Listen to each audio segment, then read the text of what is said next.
Hello, ಎಲ್ಲರಿಗೂ ನಮಸ್ಕಾರ. ಇವತ್ತು ನಾವು ಕರ್ನಾಟಕ ಗೃಹ ಮಂಡಳಿ KSV ಇಂದ ಇಲ್ಲಿ ಧಾರವಾಡ ಜಿಲ್ಲೆದಾಗ ಬರೋ ಹಿರೇಮಲ್ಲಿಗೌಡ ಬಡಾವಣೆ ಒಳಗೆ ಖಾಲಿ ಉಳಿದಿರೋ ಸೈಟ್ನಾಗ ಆನ್ಲೈನ್ಯಾಗ ಅಪ್ಲಿಕೇಶನ್ ಕರೆದಾರ. ಅದ್ರ ಬಗ್ಗೆ ಸ್ವಲ್ಪ ಡೀಟೇಲ್ಸ್ ನೋಡ್ಕೊಂಬರೋಣ.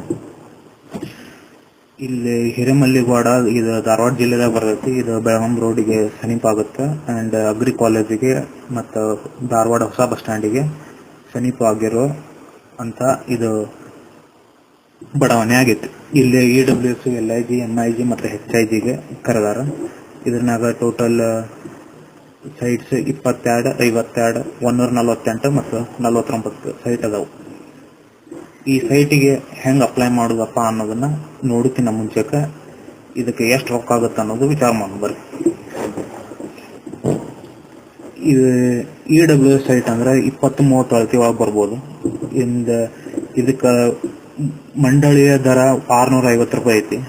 ಸೊ ನಿಮ್ಗೆ 3,90,000 ರೂಪಾಯಿ ಬೀಳ್ತೈತಿ ಒಂದು ಪ್ಲಾಟ್ಗೆ.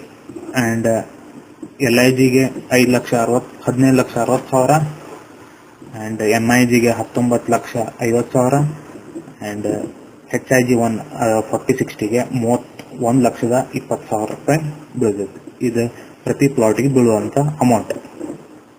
ಇದ್ರ ಜೊತೆಗೆ ನಾವು 300 ರೂಪಾಯಿ, 500 ರೂಪಾಯಿ ಮತ್ತು 1,000 ಆ್ಯಂಡ್ 1,500 ರೂಪಾಯಿನ ರಿಜಿಸ್ಟ್ರೇಷನ್ ಫೀ ಹಾಕಿ ನಾವು ಕೊಡಬೇಕು. ಆ್ಯಂಡ್ ಇದು ನಾನ್ ರಿಫಂಡಬಲ್ ಫೀ ಇರ್ತೈತಿ. ಈಗ ಇದಕ್ಕೆ ಹೆಂಗೆ ಅಪ್ಲೈ ಮಾಡ್ಬೇಕಪ್ಪ ಅಂದ್ರೆ KSV ಸೈಟಿಗೆ ಹೋಗ್ಬೇಕು. ಇದರಾಗ ಇಲ್ಲಿ ಹಂಚಿಕೆಗಾಗಿ ಆನ್ಲೈನಲ್ಲಿ ಅರ್ಜಿ ಸಲ್ಲಿಸಲು ಹಿರೇಮಲ್ಲಿಗೌಡ. ಅಗೇನ್ ಇಲ್ಲಿ ಪ್ರಾಪರ್ಟೀಸ್ ಎಲ್ಲ ಬರ್ತಾವೆ. ಆ್ಯಂಡ್ ಇದರಾಗ ನಾವು ಸೆಲೆಕ್ಟ್ ಮಾಡ್ಬೇಕು LIG, MIG, HIG ಅಥವಾ EWS. ಇಲ್ಲಿ ಅಪ್ಲಿಕೇಶನ್ ನಂಬರ್, ಹೆಸರು, ತಂದೆ ತಾಯಿ ಅಥವಾ ಪತ್ನಿ ಹೆಂಡತಿ ಹೆಸರು ಬರಿಬೇಕು. ಆ್ಯಂಡ್ ಇಲ್ಲಿ ಜೆಂಡರ್, ಇವನ್ನೆಲ್ಲ ಡೀಟೇಲ್ಸ್ ತುಂಬ್ರಿ. ಇದಕ್ಕೆ ಏನೇನು ಬೇಕಾಗೈತಿ ಪ್ರೀ ರಿಕ್ವಿಸಿಟ್ ಡಾಕ್ಯುಮೆಂಟ್ಸ್ ಅಂದ್ರೆ PAN card, Aadhaar card, and EWS ನಿಮ್ದೇನು EWS ಒಳಗೆ ಬರ್ತದಂದ್ರೆ ಆ್ಯನ್ಯುವಲ್ ಇನ್ಕಮ್ ಎಷ್ಟು ಅದು ತಹಸೀಲ್ದಾರಿಂದ ಕೊಡ್ತಾರ, ಅದು ಬೇಕಾಗಿರ್ತೈತಿ. ಆ್ಯಂಡ್ ಒಂದು ಅಫಿಡವಿಟ್ ಬೇಕಾಗಿರ್ತೈತಿ. ಅದು ಅಫಿಡವಿಟ್ ಇದ್ದ ಡೀಟೇಲ್ಸ್ ನಾ ಹೇಳ್ತೀನಿ.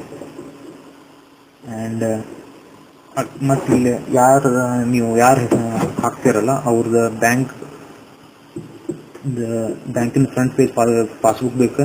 ಆ್ಯಂಡ್ ಇದೊಂದು ಅಫಿಡವಿಟ್ ಬೇಕು. ಇದನ್ನ ಅಫಿಡವಿಟ್ನ ನೋಟ್ರಿ ಕಡೆ ನೀವು ಸಿಗ್ನೇಚರ್ ಮಾಡ್ಸ್ಕೊಂಬರ್ಬೇಕಾಗತ್ತೆ. ಆ್ಯಂಡ್ ಇದನ್ನು 100 ರೂಪಾಯಿ ಸ್ಟಾಂಪ್ ಒಳಗೆ ಮಾಡಿಕೊಡ್ತಾರೆ. ಈ ಸ್ಟಾಂಪ್ನಾಗ ಎಲ್ಲಾರ ಮಾಡಿಸ್ಬೋದು. ಆ್ಯಂಡ್ ಇದಾದ್ಮೇಲೆ ನಾಮಿನೇಷನ್ ಡೀಟೇಲ್ಸ್ನಾಗ ಅವ್ರ ಬ್ಯಾಂಕಿನ ಹೆಸರು ಮತ್ತು IFSC ಕೋಡ್, ಅದರ ಬ್ಯಾಂಕಿನ ಡೀಟೇಲ್ಸ್ ಎಲ್ಲ ಬರೀಬೇಕು. ಲಾಸ್ಟಿಗೆ ನೀವು ರಿಜಿಸ್ಟರ್ ಆ್ಯಂಡ್ ಪೇ ಮಾಡಿ ಈಗ ಹಿರೇಮಲ್ಲಿಗೌಡಕ್ಕೆ ನೀವು ಅಪ್ಲೈ ಮಾಡ್ಬೋದಾಗಿತ್ತು. ಆ್ಯಂಡ್ ಫಾರ್ ಎನಿ ಅದರ್ ನಿಮಗೆ ಏನಾದರೂ ಡೌಟ್ಸ್ ಇದ್ದರೆ ನೀವು ನಂಗೆ ಕಾಂಟ್ಯಾಕ್ಟ್ ಮಾಡ್ಬೋದು. ನಮ್ಮ ಕಾಂಟ್ಯಾಕ್ಟ್ ನಂಬರ್ನ ಡಿಸ್ಕ್ರಿಪ್ಷನ್ದಾಗ ಐತಿ. ಆ್ಯಂಡ್ ಆಲ್ಸೋ ನಾವು ನಿಮಗೆ ಅಪ್ಲೈ ಮಾಡೋಕ್ಕೆ ಹೆಲ್ಪ್ ಕೂಡ ಮಾಡ್ತೀವಿ. ನಮ್ಮನ್ನ ಕಾಂಟ್ಯಾಕ್ಟ್ ಮಾಡಿ.